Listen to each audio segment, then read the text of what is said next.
ಅಂತಾರಲ್ಲ, ನಿಮಗೆ ನಾಚ್ಯಾಪದ ನಮಗೆಲ್ಲರೂ ಅವ್ರಿಗೆ ನೀರು ಬಿಟ್ಕೊಡ್ತೀವಿ. ರೈತರ ಕಾಳಜಿಯನ್ನು ಅರ್ಥ ಮಾಡ್ಕೊಳ್ಳಿ, ಆಂಧ್ರದ ರೈತ ಪರ ಕಾಳಜಿಯನ್ನು ಅರ್ಥ ಮಾಡ್ಕೊಳ್ಳಿ.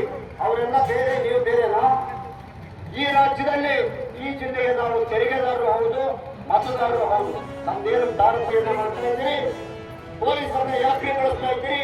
ಅವ್ರ ಉತ್ತಮಗಳ ಅವ್ರು ಯಾಕೆ ಹಾಕಿ ಹಾಕಿದ್ದಾರೆ ಅಂದ್ರೆ ಯೋಗ್ಯತೆಗೆ ಒಕ್ಕಲ್ತನದಲ್ಲಿ ಆದಾಯವನ್ನ ಕರ್ನಾಟಕ ಕೃಷಿ ಬೆಲೆ ಆಯೋಗ ಕೊಟ್ಟ ರೀತಿಯಲ್ಲಿ ಕೊಟ್ಟಿದ್ರೆ, ಡಾಕ್ಟರ್ ಸ್ವಾಮಿನಾಥನ್ ವರದಿಯ ಪ್ರಕಾರ ನೀವು ಜಾರಿ ತಂದಿದ್ರೆ, ಇವರೆಲ್ಲ ಕಾಲ್ಕಿ ಬಿಚ್ಚಿ ಬಿಸಾಕಿ ಒಕ್ಕಲ್ತನ ಬೆಳ್ಳಿ ಬರ್ತಾ ಇದ್ರು. ಆ ಕಾರಣಕ್ಕೆ ಅವ್ರು ಯಾರನ್ನು ಕೂಡ ನಾವು ದೂಷಣೆ ಮಾಡೋದಿಲ್ಲ. ತಾವೆಲ್ಲರೂ ಅರ್ಥ ಮಾಡ್ಕೋಬೇಕು. ಇನ್ನು ಮುಂದೆ ಈ ಜಿಲ್ಲೆಯ ನೀರಾವರಿ ಹೋರಾಟಕ್ಕೆ ನಿಮ್ಮ ಕ್ರೂರವಾದ ನೀತಿಗಳನ್ನ ಪಕ್ಕಕ್ಕಿಟ್ಕೊಳ್ಳಿ. ಅದಿರಲಿ.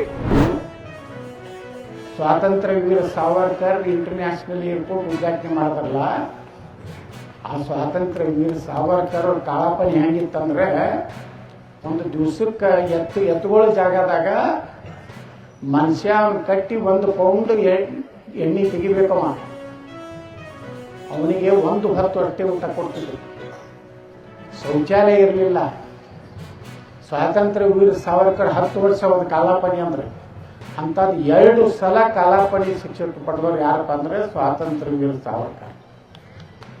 ಅಂಥವ್ರ ಬಗ್ಗೆ ಇತಿಹಾಸದಲ್ಲಿ ಬರೀಲೇ ಇಲ್ಲ. ಒಳ್ಳೆ ಬಳ್ಳಿ ಅದೇ ಗಾಂಧಿ ಚರಕ ನೋದ, ನೇರು ಇದ್ರ ಚೈನಿ ಹೊಡೆದ. ಇದನ್ನ ಬಿಟ್ರೆ ಡಾಕ್ಟರ್ ಬಾಬಾ ಸಾಹೇಬ್ ಅಂಬೇಡ್ಕರ್ ಅವ್ರ ಇವತ್ತು ನಾವು ನೆನಪು ಮಾಡ್ಕೋಬೇಕು. ನಮ್ಮ ಮನೆ ಗುರುಮಿಟ್ಕಲ್ದಲ್ಲಿ ಹೇಳಿದೆ, ಬಾಬಾ ಸಾಹೇಬ್ ಅಂಬೇಡ್ಕರ್ ಹೇಳ್ತಾರೆ, ನಾ ಎಂದೂ ಈ ಗಾಂಧಿಗೆ ಮಹಾತ್ಮ ಅಲ್ಲಕ್ಕೆ ತಯಾರಿಲ್ಲ ಅಂತ ಹೇಳ್ತಾರೆ. ಇವನ ಬಳಿ ಮಹಾತ್ಮ ಅನ್ನುವಂಥ ಯಾವ ಅಂಶಗಳೇ ಇರ್ತಿದ್ದಿಲ್ಲ. ಹಿಂಗಾಗಿ ನಾ ಅಲ್ಲಿ ಗಾಂಧಿ ಯಾರು ಹೇಳಿದ್ದು?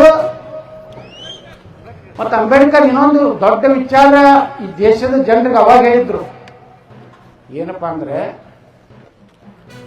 ಭಾರತ ಸ್ವಾತಂತ್ರ್ಯ ಆಗ್ಬೇಕಾದ್ರೆ ಅಖಂಡ ಭಾರತ ತಗೋರಿ, ಭಾರತ ಮತ್ತು ಪಾಕಿಸ್ತಾನ 2 ರಾಷ್ಟ್ರಗಳನ್ನು ಮಾಡಬೇಡ್ರಿ.